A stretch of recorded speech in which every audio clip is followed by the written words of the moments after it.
bwubaka ahubwo burasenya kuko bwinshi iyo mbukurikiranye buravuguruzanya ute iyo nsoma ibyanditswe byera ubundi nta buhanuzi buzi uko umuntu yishakiye kuko abakozi b'Imana ba kera bavugaga ibyo bashoreye n'umwuka wera nta uhanura ibyo yishakiye bivuga ngo niba ubuhanuzi bunyuranije n'amahame y'ijambo ry'Imana Imana yavuze ntabwo aba ari ukuri ubundi hari ingingo zine zituma tugenzura ubuhanuzi ko ari amafuti cyangwa ko ari ukuri uwo muntu ashobora guhanura ukamenya ngo Imana yamubwiye ukamureba ukabibona nkamugenzura utagize gutya nkamugenzura ntagize nguko ntanafite n'ubwoba bw'abakire kuko akenshi abahanurirwa ibyiza ni abakire abarondora nabo bagatinya kurondora ikibi ku mukire kandi bashikira ubwiza bw'Imana ariko dutsindishirizwa n'ubuntu bwayo ibiduhereye ubusa kuko gucungwa kuboneka muri Yesu Kristo ntabwo abantu bose ari abanyabyaha kuko bakoze ibyaha abantu bose ni abanyabyaha kuko bakomoka kuri Adamu wakoze icyaha kuko Adamu wa mbere yari ubugingo buzima ariko Yesu Kristo aza ari Adamu wa kabiri ari umwuka utanga ubugingo bisobanura ngo umuntu wese ukomoka kuri Adamu ntaco yakora ngo adapfa kuko urupfu ni ingaruka y'icyaha kandi Adamu yaragikoze kandi niba yarakoze icyaha kitubarwaho kuko niba yarariyitunda ngo abyibuhe twari tukiri muri we twaririyeho ese nge naga numva ntarimo ko nari ntarabaho we ntitwari turabaho ariko twari tukibarizwa muri we kuko niba tubyaye twese ubwo no kuvuga ngo ibyo tuzira nuko yabikoze akatubyara tuva mu rukirigirwe mu maraso ye ubwo no kuvuga ngo ntabwo tuzira ubusa nta karengane kariho ahubwo tuzira ibyo Adamu yakoze nizo batumasedeke munyamwuga bahanuze abanyamwuga n'ukuri aragenda ati Mikaya rera mugeza ati wigize ingengerero byakomeye ibyo wigiraga byakomeye magana ari kubwira Mikaya amushyira mu by'ubwoba wigize ingenge ubu byakomeye amazi si yaya abahanuzi 400 bemeje ko turahafata ingabo zambaye ekipema umunyamwuga atangiye kumukora lobbying abasirikari bambaye ari kumvika mu bwoba abahanuzi 400 bavuze ko turahafata umwami yateguye uwo kumuherekeza Yehoshafati yaje ubwo araho wigize ingenge turaguhamagaye gusa kugira ngo uzusoze ntabwo tukubwiye ngo uzuvuge ibindi ugasoza nugusoza uti ariko mwigisha umwuga no kumubika mu bwoba nugusoza wowe ntagisha ariko urasoza twongeye kubaha ikaze mwebwe mwese mukomeje kubana natwe kuri Izabisohoza TV ndi Clement Bagemahe uyu munsi tugize umugisha nanone wo gukomeza kubana namwe turi kumwe na Dr tuyoganira nawe nkuko mutubona imbere yanyu tuyoganira nawe ariko cyane cyane tubagaruka ku bijyanye n'ubuhanuzi buriho muri iki gihe bivuga ngo abahanuzi bo muri iyi minsi muri social media byabaye byacitse ntabwo tuzi ukuntu bimeze niba kera hatarabaga tekinoloji hambaye ntabwo tubizi nibyo tugenda tugarukaho uko Dr abibona kubijyanye n'abahanuzi bo muri iyi minsi niba ubuhanuzi barimo muri social media hari icyo bwubaka cyangwa ari cyo busenya turakwakire cyane kuri Izabisohoza TV murakoze cyane Dr Imana bamugisha ni Dr Mpazibirego Pierre ngiye kubagezaho ikiganiro na mwene data Clement murakoze kudutega amatwi murakoze cyane Dr umeze neza turakomeye turi bazima umeze neza cyane shalom amen nukuri daba Dr niba mujya mubikona ntabwo mbiza ariko ndi kubona wariyuburuye maze iminsi yehe Dr ndi hano ntabwo nigeze mbi Kigali sa neza urakeye cyane umurimo w'ivugabutumwa niwo turimo yego murakoze cyane Dr turakwakiriye cyane abakubonye ari ubwa mbere ni Dr Mpazibirego nkuko yababwiye ubusanzwe mwatubwira mu nshamake mwebwe abo muri bo se mufite famille hanyuma tukinjira muri iyo nsanganyamatsiko y'uyu munsi ni Dr Mpazibirego mfite umuryango munini abana 8 ubwo harimo abakobwa 5 n'abahungu 3 ni umuryango mugari rero bamwe mbana nabo abandi bakora mu mahanga urabona ndashaje nta mwana muto ngifite uretse abari muri segondere benda babiri ariko niho bigeze ariko Imana yangiriye neza kubikinkoreshana n'uyu munsi wa none niyo yaduhamagaye kugira ngo dukore umurimo wayo turi mu zabukuru turi abasore dushesha kanguhe nibyo turimo. Yego murakoze cyane. Dr. uyu munsi hari ibibazo muri social media cyangwa se mu mbuga nkoranyambaga bijyanye n'abahanuzi barahanura ukabona baje rwose bavuze ibintu bimwe na bimwe bitera ubwoba ibindi bitanga amamodoka ibindi bivuga gute nabo nabonye berekwa abagore abandi berekwa abakobwa. Kuri wowe ubuhanuzi buvuga iki? Ubuhanuzi mbere na mbere ubuhanuzi buvuga iki mbere uko tugaruka ku buhanuzi bwo muri minsi? Ubundi ijambo umuhanuzi mu gihe barabwita nabi. Nabi bisobanura ngo ni umuntu uvuga iby'igihe cyashize adahari akavuga iby'uyu munsi wa none biri mu ndagihe abandi batareba akavuga n'ibiri mu nzagihe bigiye kuzaza. Ntabwo abahanuza n'abavuga ibigiye kuzabaho gusa n'abavuga ibyabayeho badahari nako nuguhanura. Nizo mpamvu usomye ibyahishwe igice cya 13 Yohana yerekwa ya nyamaswa ari ku musenyi wo ku nyanja avuga ko yasaganigwe amajanja yagasana ya aruko akanwa kawe kagasa n'akintare ariko urebye neza usesengwe iby'iyo nyamaswa urabona harimo impitagihe harimo indage harimo n'inzagihe. Umuhanuzi w'ukuri rero suwereka ibizaza gusa ahubwo nuwerekwa n'ibyabaye adahari. Urabona Yohana yerekwa ingoma y'i Babuloni ntiyarahari.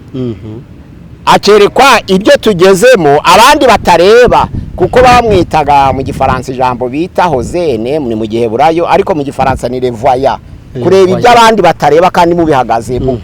Muri Yesaya 30 murongo wa 10 haravuga ngo nibamenya. Bashatse gukoresha bamenya mushaka kuvuga ko guhanura bitareba umukristo gusa cyangwa bitareba umwizera gusa ahubwo ni Imana ibishaka kugeza ubutumwa bwayo ku bwoko bwayo ikabunyuza ishaka. Umupagani rero yahanuye ntibamwita umuhanuzi kuko atahamagariwe ministeri y'itorero ahubwo bamwita bamenya. Nibo babandi bita bapfumu. Oya ntabwo ari umupfumu nibamenya. Kandi babaho cyane abapagani bagahura n'umupagani bati yewe sha ubukwe bwawe sinzi ukagira ngo byasengera ukagendera asengera hese kugira ngo byizere ariko aje akabona biragucikanye. Waganiye nabamenya utabizi uko bamenya si ngombwa ngo ari umukristo. Bamenya baba mu matorero baramenya aba mu matorero kuba ashobora guhanura no mwitora ariko adakijijwe. Muri make abantu bashobora guhanura bari mu itorero badakijijwe bajya muri classe baja muri classe abamenya. Ntabwo baba mu bahanuzi bo murongo w'Imana. Oya kuko mu bahanuzi bagira ibice bide. Hari umuhanuzi w'umuhamagaro ni ukutumvikana kw'amatorero kubera amatorero ntiyemerana ariko amatorero yagombye kwicara yose kuva biyita amazina kuko Yesu ntabwo yasize izina. Yesu ntabwo yigeze avuga ngo muzaba bagatulika ntiyigeze avuga ngo muzaba bangirikane ntiyigeze avuga ngo muzaba metodiste ntiyigeze avuga ngo muzaba adventiste kutavuza ba ADPR ko ari ntabwo yigeze abivuga ngo muzababa. Ariko abantu babona ko nibakomeza kugendera mu kizina cy'itorero ry'intumwa nta nyungu izabonekamo. Baravuga bati muri 380 nyuma Yesu aravuga ngo twe twise gatulika. Iryo jambo ryavutse rizanywe n'umuntu witwa Jacques Chrysostome mu gihe cya Jerome yandika Bibiliya yabo y'ikilatini. Baravuga ngo tubaye gatulika muri 380 cyari gihe cya umukuru w'itorero yitwa Damaze. Ubwo ni nyuma y'ivuka rya Yesu. Nyuma y'ivuka 380 nyuma y'ivuka rya Yesu. Okay. Ariko Yesu nta zina yasize. Yaravuze ngo muzitwe itorero ry'intumwa. Iyo rikomeza rigakurira muri iryo zina itorero ry'intumwa abakristo bari kuja bicarana bakareba umuhanuzi w'igihugu. Umwe umuhanuzi w'igihugu ubwo ni ukuvuga akaba ari we muhanuzi ugera kuri guverinema akababwira ibigiye kuba akaba umwe ahagarariye itorero. Byarabaga muri Ancien Testament urabona nka Eliya. Urabona nka Yesaya urabona urabona nka Yona. Iyo abahanuzi bahanuye ubundi baba bafite intego zo kugira ngo bateguze igihugu haba kwihana bihade haba kwinangira binangire bapfe ico kiba camushizeho. Ubwo rero ntabwo kushira kuri YouTube ubuhanuzi nakajagari nta buhanuzi bushobora gukiza igihugu ari ubwo kuri YouTube. Urakoze muri kuri YouTube turaza mu kanya. Abahanuzi babayeho bari basanzwe babaho. Bateguwe nande bo? Abahanuzi bahamagarwaga n'Imana. Ariko noneho mu kategori runaka. Muri Ancien habaga abahanuzi b'umuhamagaro. Hakaba nabo babamenya. Ariko hakaba n'abahanuzi bitwa ab'inzira y'itumanaho. Babaga ari abacyabo. Ab'inzira y'itumanaho si ngombwa ngo baba abakirisitu. Bura nko muri birari nkande wabaye umuhanuzi w'itumanaho. Umuhanuzi nka Amos. Hari umuhanuzi w'umuhamagaro nka Ezekiel. Hari umuhanuzi w'impano nka Daniel. Ego umuhanuzi w'impano ni umuntu ushobora gukora ibindi kandi agahanura yateranye. Yaba umusirikare agahanura, yaba agoronome agahanura, yaba muganga agahanura. Yaba ministre yari muri kategori y'abahanuzi b'impano kuko yemererwa gukora imirimo ya leta n'iy'ubwami kandi yagera mu rusenge mu iterana. Ami yakoze Daniel guverineri. Voilà. Daniel abaye guverineri mu gihe cy'intara y'Ababedi n'Abaperesi baze gufata ubutegetsi, ariko yari umujenama w'abagenzozi mu gihe cyane Nebukadinezari. Ubwo ni nyuma amaze gukurwa mu rwego rw'intare. Rw'intare ni ngoma y'Abamedi n'Abaperesi igihe Dariyo yaramaze kwima. Noneho rero ico gihe yafashe intara kimwe ca gatatu c'ubwami bwose bw'isi kandi arabiyobora kandi yaje mu materaniro agahanura. Uwo bamwita umuhanuzi w'impano, byanditswe no mu Bakorinto ba mbere 12:8 kugeza ku 11 hava ngo bamwe abaha kumenya, abandi abaha ubwenge, abandi abaha kurondora, abandi abaguhanura, abandi abakuvuga indimi, abandi abagusobanura, abandi abakurondora imyuga, abandi imbaraga zo kwizera, abandi abagukora ibitangaza byose no gukiza abarwayi ni byinshi. Nshaka kuvuga ko iriya mpano yo guhanura ntabwo iza kubahamagawe, iza kubanyempano. Uwahamagawe rero arahinga bikatembanwa n'isuri, yakorora zigapfa, yashaka akazi yarabonye diploma akayibura, na ya diplome akaba yayibura burundu. Yanagira ntimumugire icyo marira, yanagira hasabye hose bakamwangira, yahinga bigatembarwa, yacuruza bakabimwaka, rimwe akagira ngo ni ubugambanyi. Kandi ubwo ari umuhanuzi. Uwo nguwo rero yimenya muri kategori y'abanyamuhamagaro. Ni nkande muri Bibiliya? Ezekiel, Yeremiya, abo ngabo ni imihamagaro. Baro Ezekiel nawe bavuze ngo iby'amagufa ahura agafatana. Amagufa yumye. Yumye. Aza kuba ngo jyaho imisokoro. Niwe washaka kuvuga ko abantu bashobora kuba bafite iteraniro rifite nyobozi yose ariko barapfuye mu mwuka nico yahanuraga. Barapfuye mu mwuka nukuvuga ntibagire ibyo bakuriza hose. Mbese muri Ibyahishwe 3:2 havuga ngo wandikire marayika w'itoro ry'Isarudi ufite inyenyeri 7 n'ibitereko by'amatabaza 7, aravuga amagambo ati nzi yuko ufite izina ry'ukuriho nyamara ukaburi intumbi. Ukaba ufite nyoboza pastorali iruzuye, diakona iruzuye, evangelization Tanzania korale n'abantu baguye mu buryo bw'umwuka ntibabibenye bakibwira ko bakiriho, ariko Imana yo baba barangwa n'icabo. Abangaba baba barangwa icyambere, hari umwuka w'Imana uza mu bera b'Imana, kandi umwuka w'Imana yamanutse mu ijuru aje mu bera b'Imana ntabwo asiga urukundo. Bitangirira kubura urukundo hagati y'abantu basengana, niho gupfa gutangirira. Agakurikiza aho ubwibone. Witoro ry'Isarudi ryishwe n'ubwibone, nubwo ryatagiye rihagaze neza ko ni protestantisme bavugaga. Isosotse muri Catholicisme ntabwo yamenye inshingano yo kwari ukwamamaza ubutumwa bwiza, ahubwo yashatse kwihimura ku bagatulika ngo ntibakizwa. Ni igihe abaporoso bamaze kwitandukanya n'abagatulika, abagatulika basigaye kwa abaporoso babaraje. Bananirwa kuvuga ubutumwa bukiza, ahubwo bakirirwa baravanga abagatulika ntibakizwa. Burya muje mumenya ko nico kigusha abantu y'itoro ribeshwaho no kugaya. Ni intandaro yo gupfa mu buryo bw'umwuka ikomoka, niho yakomotse rikabisarudi. Isarudi bisobanura ngo ibuye ry'agaciro byavuye mu kwihimbaza. Mu kwihimbaza. Ubwo rero mu bahanuzi twavuze uw'umuhamagaro nka Ezekiel, tuvuga uw'impano nka Daniel, tuvuga uw'inzira y'itumanaho nka Amos, ariko hariho n'abanyamwuga mu buhanuzi. Bakagira umwuga gute? Hananiya ni ukuvuga ngo yabazi kwarana. Hananiya na Sedekiya. Hananiya na Sedekiya akabazi ngo arateranira igatenga mbere y'icumweru kugira ngo aze agatuma umuntu wo guperereza ibibazo byose bihari. Akaza bizi mubimenye mwe. Uwo muntu akishurwa akaza kwambara icumweru kugira ngo amenye icyo pasiteri apfa na mwarimu, amenye icyo abadiyakoni bapfa na pasitoro, amenye icyo perezida wa korali apfa na pasitoro, amenye icyo umwarimu apfa n'umukuru w'itorero, amenye icyo sekereteri apfa na pasiteri. Hakaba rero yamara kubifata neza akabimujyanira Rubavu ataraza, akabyicaraho rero akabiyandariza, yazaza maze yaza ntatinda kuja mu mwuka we, ahita yavuga ngo ako kanya avuga icyo pasiteri apfa na sirikubashije cyane no kuri kw'Imana n'umunyamwuga. Abantu uzi umwuga nuko bakora barahari muri iki gihe, nibo benshi abatuma. Abakera ab'iki gihe turabagana, n'abakera bari bahari. Hananiya yakoze iki? Hananiya niwe wajaga witegereza iteraniro. Yeremiya 28, Yeremiya yarasenze muri Yeremiya 25 murongo wa 11, asanga Abisirayeli kubwo gusenga ibigirwamana, byanditswe mu ngoma ya 2 ibice 36, ubwo gusenga ibigirwamana bagiye kunyagwa bakamara imyaka 70 i Babuloni. Barababara, barabatse Imana twayikoreye iki yatuma tubabara dutyo? Ntabwo tubyumva, ntabwo bishoboka, imyaka 70 ni myinshi, watawe ntabwo yazakongera kubonana nawe. Hananiya yarabyumviriza, yumva ko batanezerewe. Ariko ijambo ry'Imana avango yari umuhanuzi wari ukomeye waho Gibeyoni, ariko yumva ko ibya Yeremiya bitanejeje. Yumviriza abaturage barabana imvugo ko Yeremiya yigize ingenge w'ibyo guhanura n'ibyo kubabaza abantu n'ibyo gukanga abantu.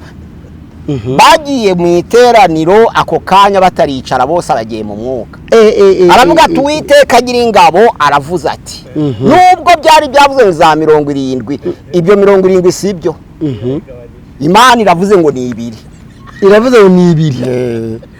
Abarabahabu bari yahuye, iteraniro ryiterera hejuru n'ibyishimo ko bakwiye kuri 70 kabashira kuri 2 urumva. Ubwo Yeremiya asigara ari umwanzi, barishima baranezerwa. Yeremiya yagiye gusubiza ku murongo waho wa 8 n'uwa 9, aravuga ati Hananiya nareretswe mbona bazamara imyaka 70 Babuloni bujyanye kubera ibyaha byawe, ariko ubwo weretswe 2 mbo birakaba. Natwe ntaho twakwemera kubabaza abantu kandi Imana niyo nyiri byose. Ari 2 twashima n'Imana kuko bagiye kubohoka. Yeremiya arahaguruka ati ugiye gupfa kugira ngo udakomeza kwizeza abantu ibinyoma. Niho bumvise urupfu batangira kujya urupfu ni ikibazo. Atangiye kuvuga ngo ahereye kuri Hananiya ugiye gupfa kuko wijeje Abisirayeli ibinyoma utuma banezerwa atari byo, none Uwiteka aravuga kugira ngo utazakomeza kwizeza ibinyoma ubwoko bwayo, urapfuye ugiye gupfa, mutegereza akanya gato. Abisirayeli bagarukiye bose Yeremiya, Hananiya amaze gupfa. Yapfuye yashize igihe kingana gute? Hazi ukwezi kwakurikiyeho. Yahise apfa ukwezi gukurikiyeho, nibwo Abisirayeli bagarukira nabo basaba imbabazi bati tubabarire. Twari twishimiye gusa kugabanyishirizwa, ariko byari mu marangamutima tubabarire.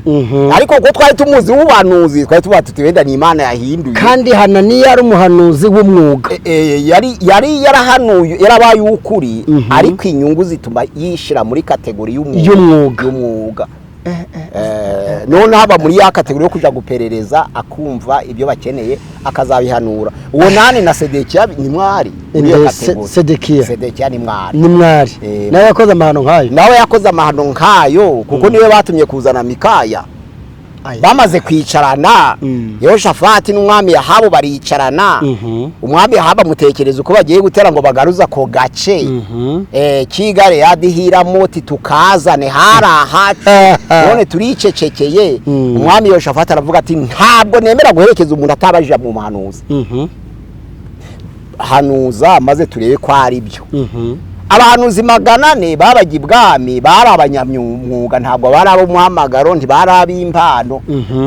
Barabahamagara bati tugiye gutera, ariko turicecekeye, ariko tugiye gutera. Mwe ni ukuvuga gusa ko Imana ibyemeye.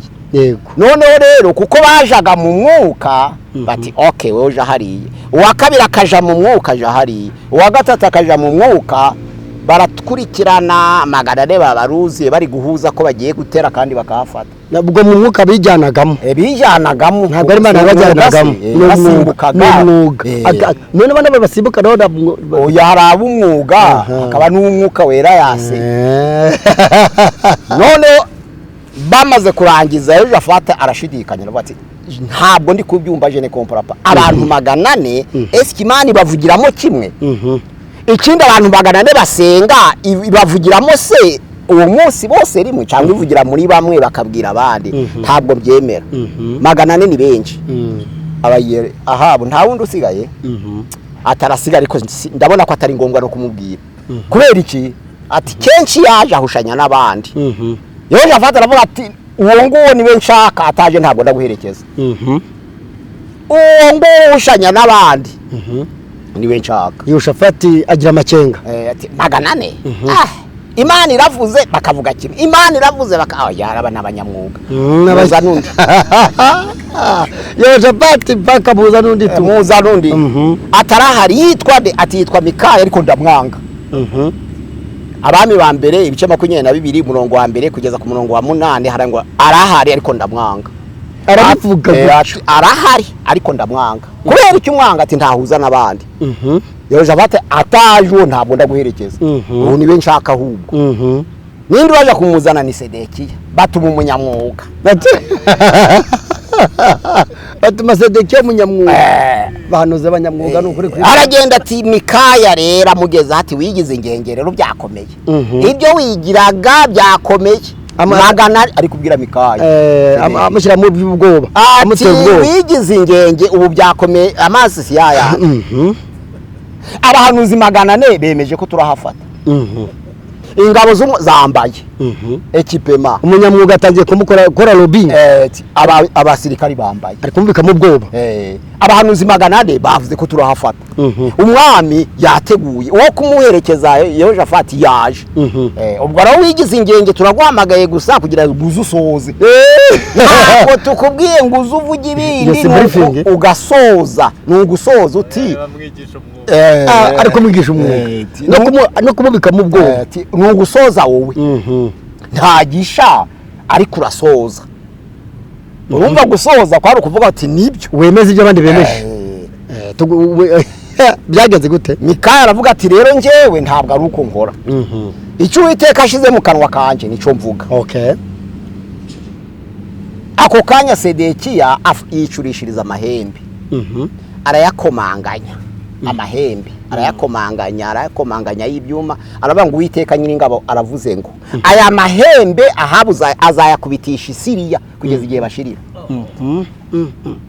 umwuga ariko bikorera imbere ya Mikaya amahembe arayakubita arakora ngo pa Uwiteka nyir'ingabo aravuze ngo uko aya mahembe akomanganye niko Ahabu azayakubitisha Isiriya abantu bakageza igihe bashira Dr. tukiraho nukuvuga ngo ubwo Sedekiya abikora imbere ya Mikaya w'umuhamagaro w'umuhamagaro Sedekiya w'umunyamwuga anawe atangiye kumuhabura wari gukwe atuko aya mahembe niko arakubitisha Isiriya kugeza igihe bazashirira noneho kuko Mikaya yaravuze ati ngicu Uwiteka ashize mu kanwa kanje nico ndavuga Sedekiya bararakaye kuko atari kumva ibyo ari kumugira inama umwuga nturuko mufata aramusimbukira mu kubiturusha ati wowe umwuka w'Imana iyo agiye mu bantu abanza kunyura muri nje akabona kwinjira mu bandi none umwuka w'Imana warangije kukugera amatanyuze muri nje yaturutse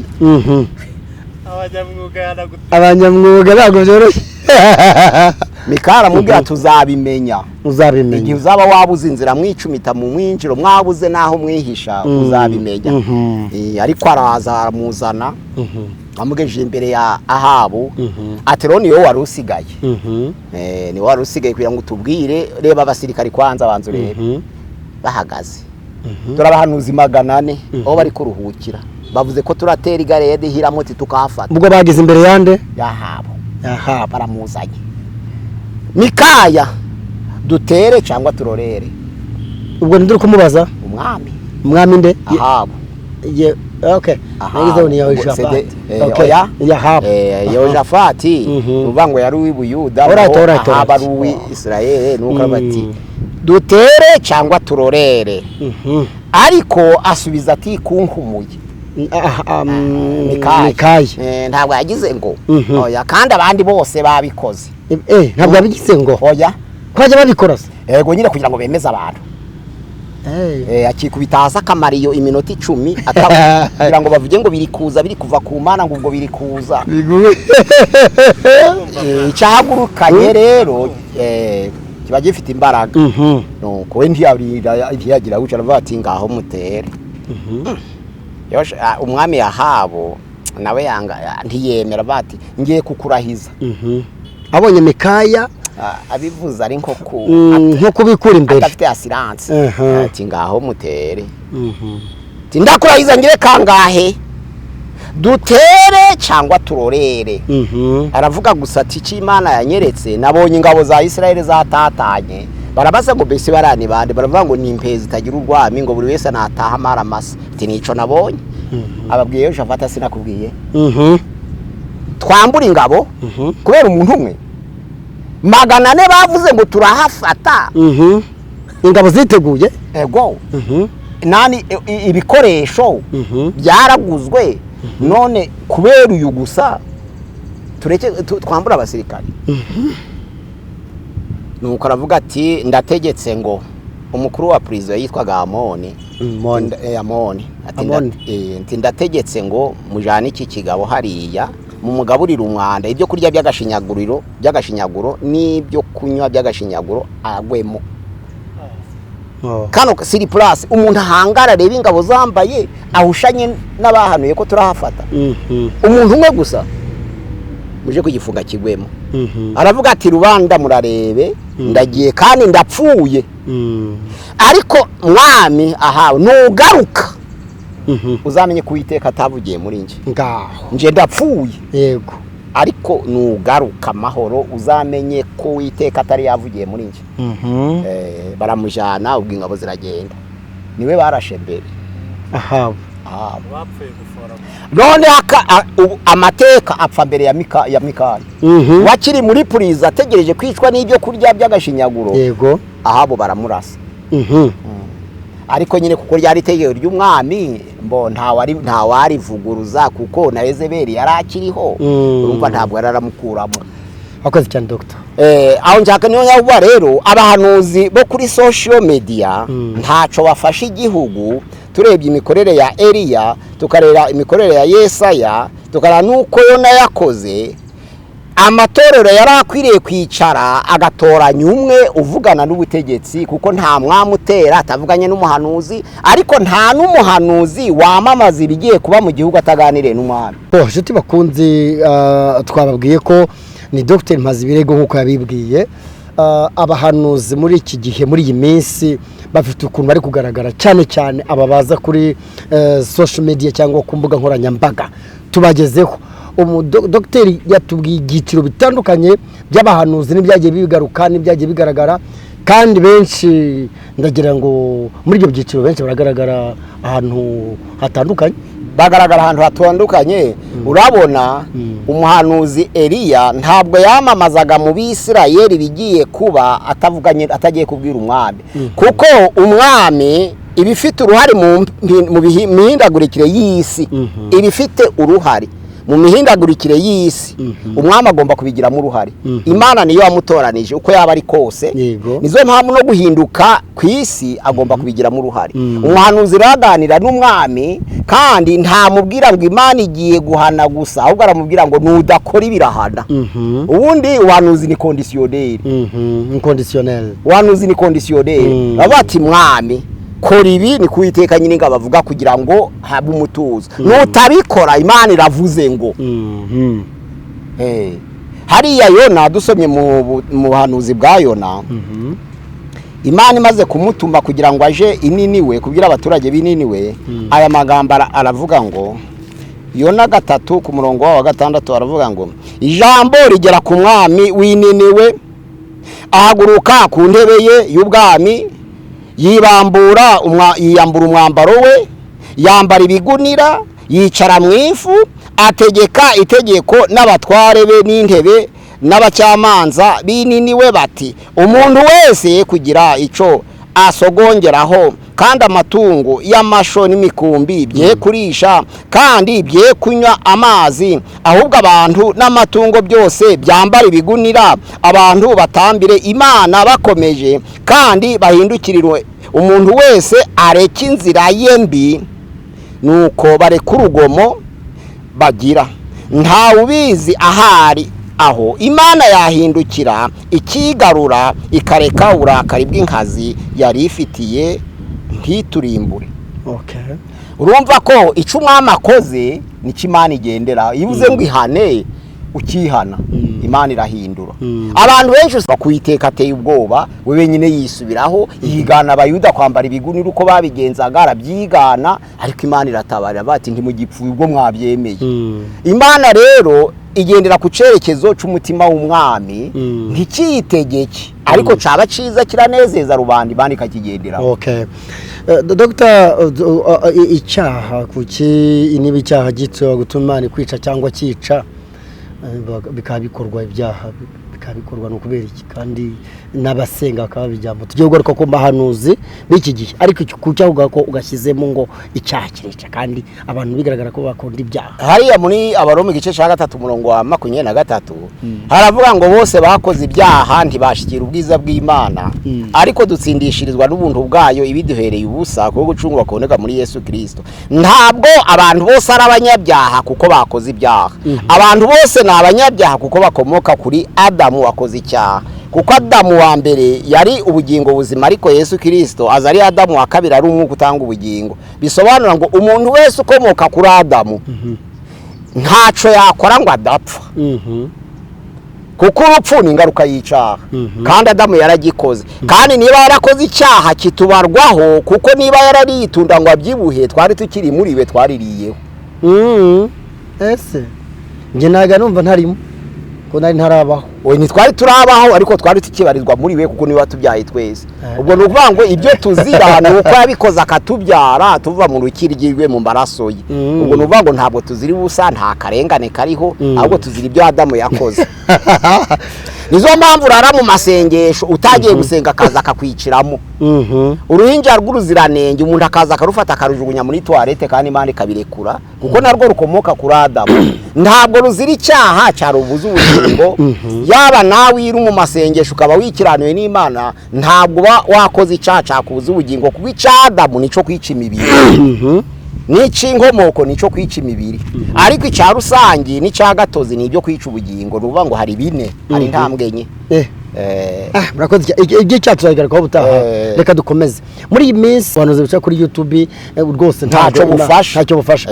Muri iyi minsi abahanuzi bamwe batandukanye bagenda bagaragara rwose ati ndahanuye, ugasanga nyine ni nko bari kuri YouTube kukivuga ngo ntacyo bufasha, kandi guhanura kwe kuri YouTube bishobora kugaragaza ko Imana yabigikorera muri bo. Oya, nuko bavuguruza iby'Imana yavuze ari bwo buhanuzi butegeka, wabireba wanasoma ugasanga byivuguruje. Kuko icyambere agakoko mu bahanuzi nuko batemerana. Agakoko mu makominote y'amatorero nuko badafatanya. None ugasanga bivuguruje mu byanditswe byera, kandi uwahanuye yavuguruje undi. Iyo haba umwe wari ukwiriye guhanurira abaturage, ni wari ukwiriye kuganira n'umwami. Hano muri Abami ba mbere ibice byaho ni 18 umurongo ni 14 ya 18, hariya umwami Ahabu yabonye Eliyaje arvati ni wowe, urabonetse ni wowe Isirayeli, ni wowe pe tirinje. Umuruho wateje Isirayeli aravuga ati mwami ntabwo ninjye wateje umuruho Isirayeli, ahubwo ni wowe n'inzu ya so, kuko mwatambikiriye mukareka amategeko y'Uwiteka. Ntabwo yagiye kubwira Isirayeli ngo bisha amategeko, ahubwo yabwiye umwami. Kuko umwami ni watumaga bica amategeko. Noneho rero iyo ubwiye umwami akisubiraho, ahubwo ni utegeka abaturage ico bakora. Ariko iyo unyuze iruhande ntubwire umwami ukaja guhahamura abaturage, uba watambikiriye mu bahanuzi. Ushaka kubihuza n'ubuhe buhanuzi? Ushaka kubihuza n'iki mu buhanuzi buriho iki muri iki gihe muri za YouTube social media ubona umuntu ahanura ibyerekeye ubwami ntavugane n'umwami? Niyo makosa. Kandi umwami yajaga gutera yahabwaga uburenganzira n'umuhanuzi. urabizi dutere cyangwa turorere mugende muragirisha ni umwami wabazaga umuhanuzi narizo mpamvu Yehoshafati yabwiye Ahabu ati ntabwo twatera ye mwabiteguye ariko reka tumanze tubaze abahanuzi yari itegeko ko ari ukumanza kubaza umuhanuzi tugende cyangwa turore yavuga ati mwigenda kibagende uyu munsi wa none ikibazo umwami yatsinze umuhanuzi ahubwo oya nandi kubwira uyu twadeviye murakoze cyane byose ni byiza kugira ngo abyumve ikibazo yarambaje iruhande shiti bakunze mudukurikiye abahanuzi muri iki gihe ati ab'umwuga ab'umuhamagaro babamenya impano ibyo byose muri iki gihe twavuze ko abadukurikiye twaje tubibutse ko ese twakubazaga ukubona ubuhanuzi bwo muri iyi minsi muri social media nicyo bwaba bwubaka cyangwa icyo bwaba busenya urabibona ute noneho tugeze muri iki gihe cya none ntabwo bwubaka ahubwo burasenya kuko bwinshi iyo mbukurikiranye buravuguruzanya ute iyo nsoma ibyanditswe byera ubundi nta buhanuzi buzi uko umuntu yishakiye kuko abakozi b'Imana ba kera bavugaga ibyo bashoreye n'umwuka wera nta uhanura ibyo yishakiye bivuga ngo niba ubuhanuzi bunyuranije n'amahame y'ijambo ry'Imana Imana yavuze ntabwo aba ari ukuri ubundi hari ingingo zine zituma tugenzura ubuhanuzi ko ari amafuti cyangwa ko ari ukuri uwo muntu ashobora guhanura ukamenya ngo Imana yamubwiye ukamureba ukabibona nkamugenzura utagize gutya nkamugenzura ntagize nguko ntanafite n'ubwoba bw'abakire kuko akenshi abahanurirwa ibyiza ni abakire abarondora nabo bagatinya kurondora ikibi ku mukire ku mukire cyane kuvuga na bamwe mu bayobozi b'amatorero n'amadini ni ukuvuga ngo abakire nuba ngo abahanuzi ubundi abenshi kuko bagendera mu mwuga ariko hari n'aberekwa n'Imana ariko aberekwa n'Imana ntiberekwe buri gihe yaje noneho yabona ko umuntu yabeshe atakoreshejwe n'Imana agatinya kumuvuguruza kandi uwo muntu yavuze ibyiza ku mwami cyangwa ku mukire umuntu yavuze ngo mpazi birego Uwiteka nyine ingaro yavuze ngo guhaye imodoka ya deplacement anshira muri mudu cyangwa mu marangamutima yo kwishimba bigatuma ntagenzura urahaguruka akavuga ngo uwo mwuka uvugiye muri uri uvuze ngo kanaka hawe imodoka si Imana ivugiye muri we agiye guhura n'intambara ngewe wari wahawe imodoka nishimye ndamuhiga na wa wundi yakoje yisoni nawe aramuhiga nidufatanya turamukuraho kandi Imana ntishenzwe kurengera abarengana bazira ijambo ryayo ntabwo ibishinzwe yakwemera ukarengana ariko byagezeyo nizo mpamvu rero ubwo buryo bwo kugenzura ngo uyu yakoreshewe n'Imana Bibiliya yerekana amabwiriza n'amategeko y'ubuhanuzi yose ikayakurikiranya ubona kuri iyi minsi kuba bikomeye cyane muri social media n'uburyo bikurikira byaba bitewe n'iki kituma bagenda bahererekananya kuri social media kuri za YouTube nuko ubibona biterwa n'iki icyambere sosiyete nyafurika n'abantu barezwe no kuraguza cyo cyambere sosiyete barezwe mbere yo kugira ngo itorero rigere muri Afurika barezwe no kuraguza bishimiraga rero umuntu uvuga ibigiye kuzaba ku muntu bakabyishimira none babonye ibiri mu itorero bija gusa nabyo ubundi umunyafurika arezwe no kuvuga ngo ndakubwira amazina y'abakwanga none byaraje biriterura byitereka mu itorero no mu itorero uyu munsi wa none umuntu ashaka kumenya abamwanga